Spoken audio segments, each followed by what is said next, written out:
Hello everyone, আজকে আমি একটা নতুন ভিডিও নিয়ে এসেছি। সেটা হচ্ছে ক্লাস 11-এর একটি টপিক, যে টপিকটার নাম হচ্ছে সেট। এই টপিকটি খুবই গুরুত্বপূর্ণ একটি ম্যাথামেটিক্সের দিক থেকে, কারণ এর উপর ভিত্তি করেই ম্যাথামেটিক্স অনেকটা ডেভেলপমেন্ট হয়েছে। তো সবাইকে ভিডিওটা সম্পূর্ণ দেখার জন্য অনুরোধ করছি। চ্যানেলটিকে সাবস্ক্রাইব করবে যাতে করে নতুন ভিডিও আনতে আমি উৎসাহ পাই। প্রথমে আমরা সেটের সংজ্ঞা অর্থাৎ ডেফিনেশনটা দেখি।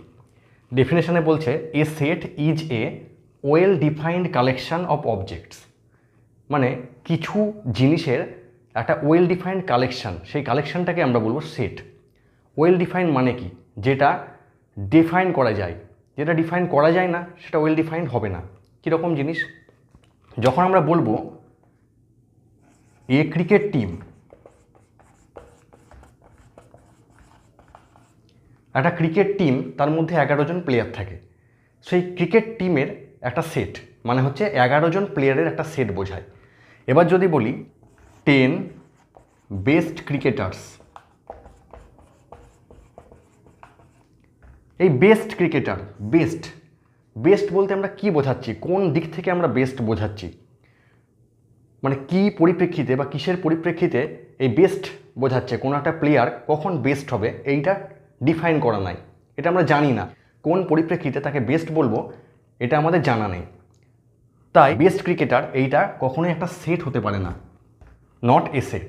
তার জন্য এটাকে সেট আমরা বলবো না। আমরা ন্যাচারাল নাম্বার বা স্বাভাবিক সংখ্যা সম্পর্কে জানি, সেই স্বাভাবিক সংখ্যার একটা সেট নিতে পারি। আমরা পূর্ণ সংখ্যা বা ইন্টিজার সম্পর্কে জানি, সেই ইন্টিজারের একটা সেট নিতে পারি। এগুলো ওয়েল ডিফাইন্ড অবজেক্টস, তাই এগুলো দিয়ে সেট তৈরি করা যায়। এই সেটকে আমরা ক্যাপিটাল লেটার দিয়ে ডিনোট করি, মানে কোনো একটা সেটকে আমরা ক্যাপিটাল এ, ক্যাপিটাল বি অথবা ক্যাপিটাল সি এরকম দিয়ে ডিনোট করতে পারি। আর সেটের মধ্যে যে সমস্ত এলিমেন্টগুলো থাকবে বা যে সমস্ত মেম্বারগুলো থাকবে সেগুলোকে আমরা স্মল লেটার দিয়ে ডিনোট করি, অর্থাৎ small a, small B, small C এগুলো দিয়ে ডিনোট করি।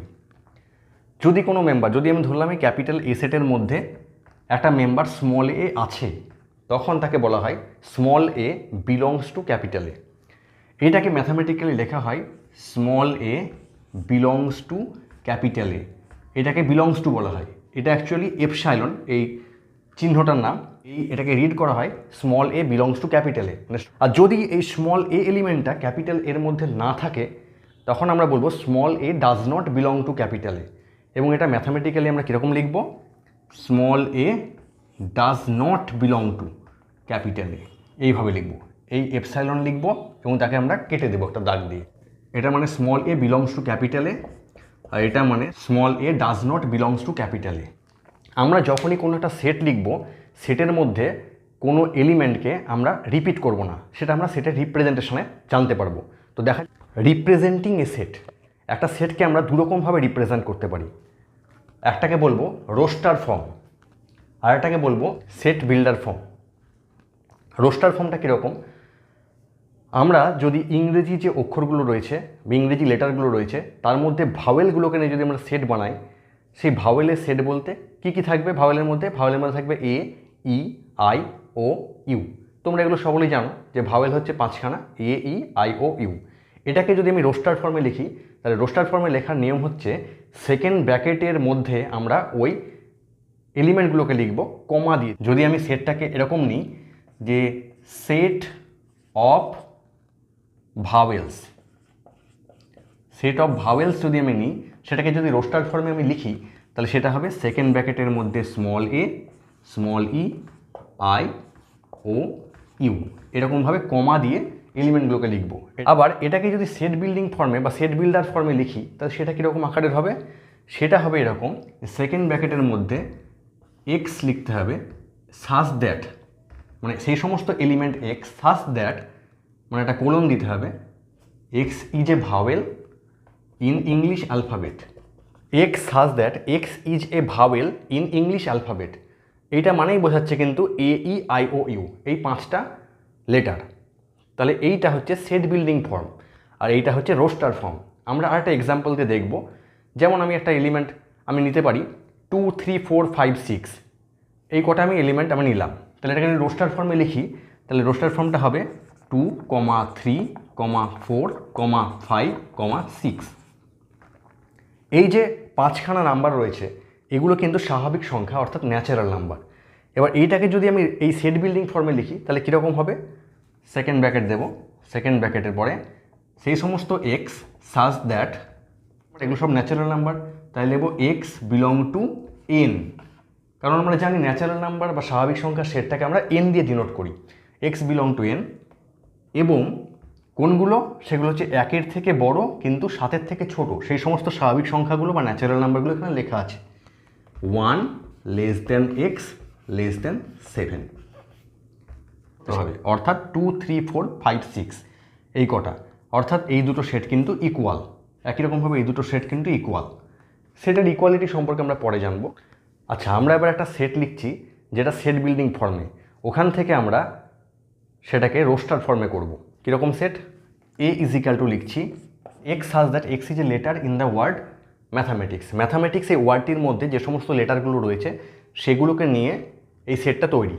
তো এই সেটটাকে যদি আমরা রোস্টার ফর্মে লিখি তাহলে কীরকম হবে, ম্যাথামেটিক্সের মধ্যে কী কী লেটার আছে দেখো, এম আছে, এ আছে, টি আছে, এইচ আছে, ই আছে, এম আছে, এ আছে, টি আছে, আই আছে, সি আছে, এস আছে। একটা জিনিস, যখনই আমরা সেট লিখব তখন সেটের মধ্যে কোনো এলিমেন্ট যেন রিপিট না হয়। তো দেখা যাক এর মধ্যে কি কি লেটার আছে। লেটার আছে এম, আছে এ, আছে টি, আছে এইচ, আছে ই, আবার দেখো এম আছে, তাই এমটাকে আর লিখবো না। আবার দেখো এ আছে, এটাকে আবার লিখবো না। আবার টি আছে, টিটাকে আর লিখবো না। আই, সি, এস, অর্থাৎ এই এলিমেন্টগুলো রয়েছে। এইটাকে যদি আমি সেকেন্ড ব্র্যাকেটের মধ্যে লিখি তখন এই এ সেটটাই লেখা হলো রোস্টার ফর্মে। এইটা হচ্ছে এ সেটের সেট বিল্ডিং ফর্ম বা সেট বিল্ডার ফর্ম, আর এটা হচ্ছে রোস্টার ফর্ম। আশা করি বোঝা গেল রোস্টার ফর্ম আর সেট বিল্ডিং ফর্মের মধ্যে তফাৎ, কীভাবে রোস্টার ফর্ম থেকে সেট বিল্ডিং ফর্মে আসতে পারবো বা সেট বিল্ডার ফর্মে আসতে পারবো, এবং কীভাবে সেট বিল্ডার ফর্ম থেকে আমরা রোস্টার ফর্মে আসতে পারবো বা লিখতে পারবো। আচ্ছা, এরপরে আমরা দেখব এমটি সেট কাকে বলে। যে সেটের মধ্যে কোনো এলিমেন্টই নেই তাকে আমরা বলবো এমটি সেট, অর্থাৎ সেটের মধ্যে কোনো রকমের এলিমেন্ট থাকবে না। কীরকম, একটা উদাহরণ দিয়ে আমরা দেখি। সাপোজ আমরা লিখলাম, এখানে বলেছে সেই সমস্ত এক্সগুলোকে নিতে যেগুলো হচ্ছে ন্যাচারাল নাম্বার এবং 1-এর থেকে ছোট। 1-এর থেকে ছোট তো কোনো ন্যাচারাল নাম্বারই থাকে না, তাহলে এই সেটটা কি, এই সেটটার মধ্যে কোনো এলিমেন্টই নেই। এই সেটটাকে বলবো আমরা এমটি সেট। আচ্ছা, এমটি সেটকে আমরা ডিনোট করি ফাই দিয়ে, অথবা সেকেন্ড ব্র্যাকেটে কিছু না লিখে। এইভাবে আমরা এমটি সেটকে ডিনোট করি, এটা হচ্ছে নোটেশন অফ এমটি সেট। এরপরে আমরা আসব ফাইনাইট সেট। কাকে আমরা ফাইনাইট সেট বলবো, তার আগে আমরা জানতে হবে যখনই আমি কোনো সেট লিখব তখন ক্যাপিটাল লেটারে লিখছি। সেট ক্যাপিটালে ইজ ইকাল টু, আমরা সাপোজ ভাওয়েলের সেটটা নিলাম, ভাওয়েলের সেট যদি নিই তাহলে এ, ই, আই, ও, ইউ, এই 5টা নিলাম। ক্যাপিটাল এ সেট, এর মধ্যে যে কটা এলিমেন্ট আছে তাদের যে সংখ্যা বা number of elements of the set ক্যাপিটালে, এটাকে আমরা ডিনোট করব এন অফ ক্যাপিটাল এ দিয়ে। এন অফ ক্যাপিটাল এ, এটা মানে কি, number of elements in capital A. N of A, এটা যদি একটা ন্যাচারাল নাম্বার হয় বা নির্দিষ্ট কোনো সংখ্যা হয় তখন এই সেটটাকে বলবো non empty finite set. If n of A belong to natural number then A is called non empty finite set. আর কখন ফাইনাইট সেট বলবো, ফাইনাইট সেট একটা সেট যদি এমটি হয় অথবা নন এমটি ফাইনাইট সেট হয় তখন সেটাকে বলবো আমরা ফাইনাইট সেট। অর্থাৎ এই সেটটাকে বলা হবে ফাইনাইট সেট যদি এই সেটটা হয় আইদার এমটি অথবা এই এন অফ এটা একটা নির্দিষ্ট স্বাভাবিক সংখ্যা হয়। আর এরকম যদি না ঘটে, অর্থাৎ এন অফ এটা যদি কোনো ন্যাচারাল নাম্বার না হয় বা কোনো স্বাভাবিক সংখ্যা না হয় বা কোনো একটা নির্দিষ্ট নাম্বার না হয় তখন এই সেটটাকে বলবো ইনফাইনাইট সেট। যেমন সেট অফ ন্যাচারাল নাম্বার নিজে, সেট অফ ন্যাচারাল নাম্বার নিজে, এই যে সেট অফ ন্যাচারাল নাম্বারকে আমরা এন দিয়ে ডিনোট করি। এই এন মানে কি 1 2 3 4 অ্যান্ড সো অন।